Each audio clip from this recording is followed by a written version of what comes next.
Hello बच्चों, आज हम लोग बीएसटी में समझेंगे बिजनेस एक्टिविटी को।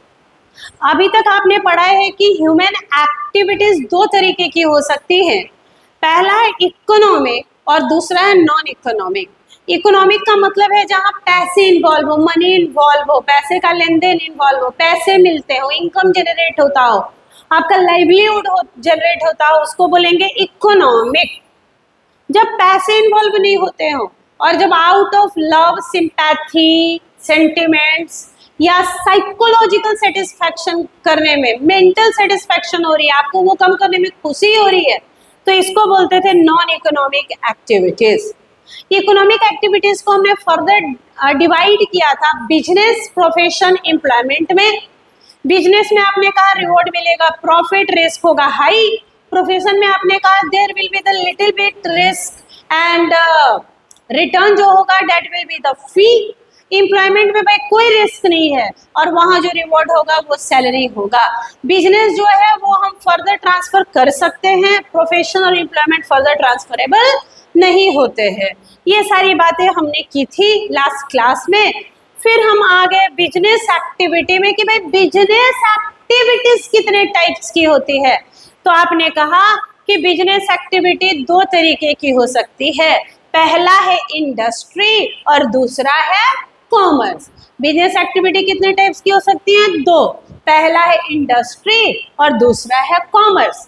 इंडस्ट्री को फर्दर अगर आप डिवाइड करेंगे तो इंडस्ट्री हो सकती है तीन। इंडस्ट्री हो सकती है प्राइमरी, इंडस्ट्री हो सकती है सेकेंडरी और इंडस्ट्री हो सकती है टर्शियरी।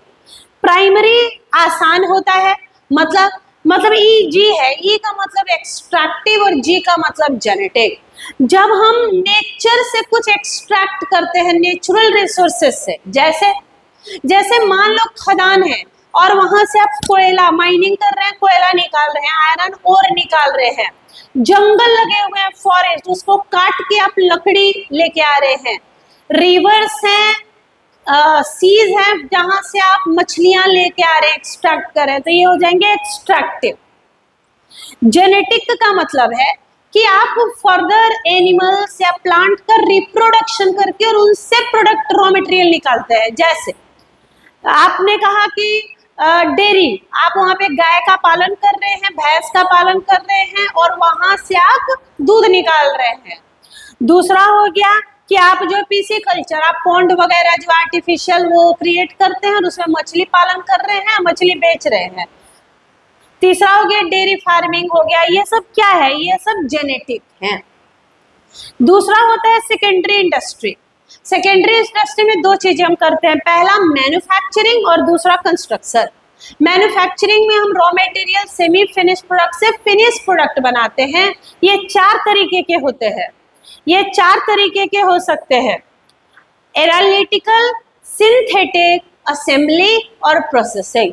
एनालिटिकल में हम रॉ मटेरियल को डिफरेंट पार्ट में बांट के और उसे प्रोडक्ट निकालते हैं। जैसे क्रूड पेट्रोलियम, उससे हम पेट्रोलियम, केरोसिन, गैसोलीन वगैरह प्रोडक्ट निकाल रहे हैं, एनालिटिकल।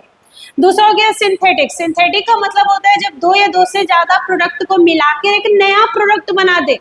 जैसे सीमेंट है, कॉस्मेटिक्स है, परफ्यूम्स है, सॉप्स है, ये सब क्या है? सिंथेटिक।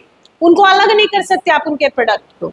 तीसरा है असेंबली, जहां आप अलग अलग फिनिश प्रोडक्ट को इकट्ठे करके असेंबल करके और आप नया चीज बना रहे हैं। जैसे मैंने आपको बोला कंप्यूटर सिस्टम, तो आप उसमें मॉनिटर लगाएंगे, माउस लगाएंगे, कीबोर्ड लगाएंगे, सीपीयू लगाएंगे, तब जाके कंप्यूटर सिस्टम होगा। कार है, ऑटोमोबाइल्स है, तो जैसे कार है, अब कार में उसका जो चक्का है वो कोई और बनाता है, इंजन कोई और बनाता है, शीशे कोई और बनाता है, स्टीयरिंग कोई और बनाता है, सीट्स कोई और बनाता है और सबको असेंबल करके और वो कार बन जाता है। तीसरा है, नेक्स्ट है, लास्ट है प्रोसेसिंग। प्रोसेसिंग में हम एक डिफरेंट स्टेप्स से, बहुत सारे प्रोसेसेस से गुजरेंगे तो हमारा फाइनल प्रोडक्ट बनेगा। जैसे textile industry, cotton, raw cotton से कपड़े बनाने तक का सफर, आयरन ओर से, आयरन ओर में और फर्दर बॉक्साइट वगैरह मिला के और उससे आयरन रॉड, स्टील बनाने तक का सफर, मैन्युफैक्चरिंग।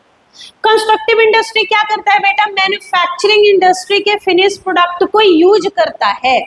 जैसे रोड बना रहे हैं, डैम बना रहे हैं, ब्रिज बना रहे हैं, तो सीमेंट यूज कर रहे हैं, रॉड यूज कर रहे हैं, बालू यूज कर रहे हैं, ये सब क्या है, मैन्युफैक्चरिंग ने बनाया, हमने यूज किया। कंस्ट्रक्टिव के बारे में एक यूनिक फीचर है, क्या है यूनिक फीचर, कि जो कंस्ट्रक्टिव के प्रोडक्ट हैं वो फिक्स प्रोडक्ट होते हैं, आप उनको मार्केट में एक जगह से दूसरे जगह मूव नहीं करा सकते, they will remain fixed at a site. और टर्सरी में आते हैं सर्विसेज, जो प्राइमरी को और सेकेंडरी को मदद करते हैं। अब जो सर्विसेज हैं, सर्विस सेक्टर हैं, वो 5 होते हैं, बिटवा बोलते हैं इनको प्यार से, हम लोग क्या बोलते हैं प्यार से, बिटवा, BIT बी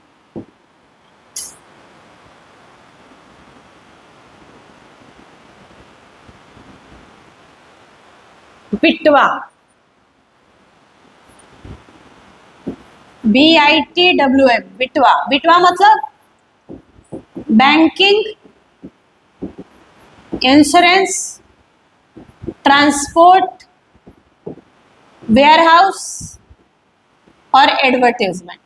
ये हमने कहाँ पढ़ा था, ये सेम चीज हमने पढ़ा था, सेम चीज हमने पढ़ा था जब हम कॉमर्स पढ़ रहे थे, और कॉमर्स में बात आई थी एड्स या ऑक्सिलरी, तो वहां पे बिटवा था। तो इंडस्ट्री हो गए primary, secondary and tertiary.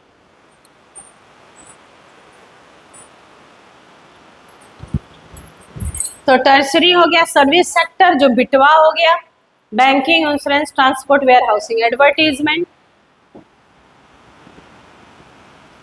Commerce, commerce में आइए, दूसरा बिजनेस एक्टिविटी है कॉमर्स। इंडस्ट्री ने बनाया, कॉमर्स बेचेगा। तो कॉमर्स 2 तरीके का होगा, ट्रेड और एड्स टू ट्रेड। ट्रेड 2 तरीके के हो सकते हैं, इंटरनल, एक्सटर्नल। इंटरनल मतलब ज्योग्राफिकल लिमिट के अंदर ही ट्रेड करना, इंटरनल। ज्योग्राफिकल लिमिट के बियॉन्ड चले जाएंगे, एक्सटर्नल। इंटरनल ट्रेड 2 होगा, होलसेल और रिटेल। जब हम लार्जर क्वांटिटी में सामान मैन्युफैक्चरर से खरीदेंगे तो होलसेल, और जब होलसेलर से आप सामान खरीद के कंज्यूमर को बेचेंगे तो रिटेल, स्मॉलर क्वांटिटी। एक्सटर्नल क्या होगा, जब ज्योग्राफिकल लिमिट के बियॉन्ड जाके ट्रेड करते हैं। जैसे जब हम इंडिया में सामान मंगा रहे हैं अमेरिका से तो इंपोर्ट, इंडिया से सामान भेज रहे हैं अमेरिका, एक्सपोर्ट। और जब हम मान लो सामान मंगाएं अमेरिका से इंडिया, लेकिन हम उसको कंज्यूम ना करके डायरेक्टली श्रीलंका भेज दें, तो इसको बोलते हैं entrepot. Import of goods for the purpose of export is known as entrepot. और दूसरा एड्स, एड्स क्या है, नथिंग, टर्सरी, इंडस्ट्री की तरह ही दिखेगा, सर्विस, जहां हम बातें करते हैं फिर से बिटवा की। बिटवा मतलब banking, insurance, transport, warehousing और एडवर्टीजमेंट। Thank you.